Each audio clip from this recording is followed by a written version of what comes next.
क्या आपने कभी महसूस किया है कि जिंदगी एक अंधेरी गुफा बन गई है जहां से बाहर निकलने का कोई रास्ता ही नहीं दिख रहा। आज के इस एक्सप्लेनर में हम एक ऐसे चमत्कारी और प्राचीन रहस्य की बात करेंगे जो आपकी बदकिस्मती के बड़े से बड़े तूफान को भी बिल्कुल शांत कर सकता है। तो चलिए शुरू करते हैं। सोचिए जरा, एक ऐसी माँ की हालत जो अपने परिवार को गरीबी और बीमारी से निकालने के लिए दिन रात तड़प रही है। लाख कोशिशों के बाद भी दुख खत्म होने का नाम ही नहीं ले रहे हैं। ऊपर से शनिदेव का भयानक प्रकोप, जी हाँ, साढ़े साती और धैया का वो तूफान जो घर की बची खुची शांति भी छीन लेता है। ऐसी असहाय स्थिति में जब हर दरवाजा बंद नजर आए तो आखिर उम्मीद कहाँ मिलती है?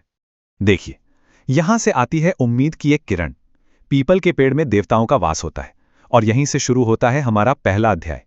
उस रोते हुए और दुख में डूबे परिवार के लिए पीपल का पेड़ सच में एक नई सुबह लेकर आता है। पता है क्यों?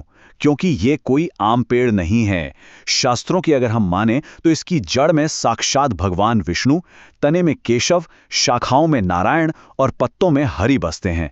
और सिर्फ इतना ही नहीं, इस पवित्र वृक्ष में हमारे पितरों और सभी तीर्थों का भी निवास होता है। खासतौर पे शनिवार के दिन यहाँ पूजा करने में एक ऐसी अद्भुत शक्ति छिपी है जो आपकी बंद किस्मत के ताले लिटरली तोड़ सकती है। अब आगे बढ़ते हैं हमारे दूसरे अध्याय की तरफ, जो है पीपल पूजा की विधि और जल चढ़ाने के नियम। इस दिव्य शक्ति को जागृत करने का एक निश्चित क्रम होता है।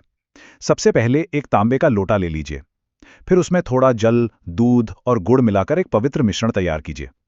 अब ध्यान दीजिएगा, आपको अपना मुख पूर्व या उत्तर दिशा की तरफ रखना है और इस जल को बहुत ध्यानपूर्वक पीपल की जड़ में अर्पित करना है। शनिवार के दिन इस सटीक तरीके से जल चढ़ाने पर ही किस्मत का पहिया सही मायनों में घूमना शुरू होता है।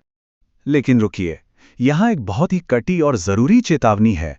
पौराणिक मान्यताएं साफ साफ बताती हैं कि पीपल की पूजा कभी भी दोपहर के समय नहीं करनी चाहिए। शनि के प्रकोप को शांत करने के लिए समय का ये नियम सबसे अहम है, तो इस बात का हमेशा ख्याल रखें। चलिए अब तीसरे अध्याय पर आते हैं, परिक्रमा के जरिए शांति और दिव्य ऊर्जा की प्राप्ति। जलप्रद करने के बाद क्या करना है? अब शुरू होती है इस पवित्र वृक्ष की परिक्रमा।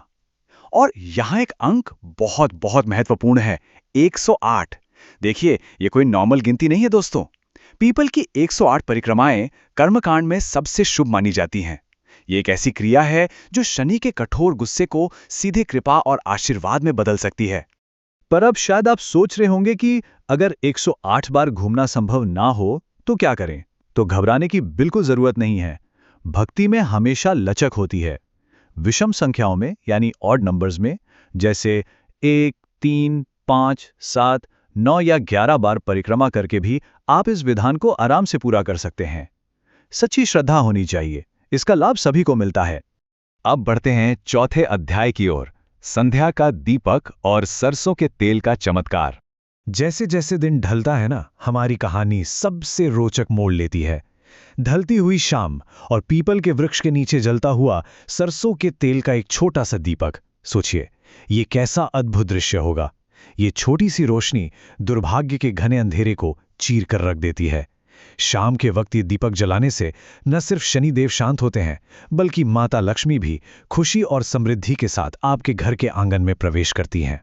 और अब आखिर में हमारा 5वां अध्याय, समर्पण का फल और शनि प्रकोप से मुक्ति।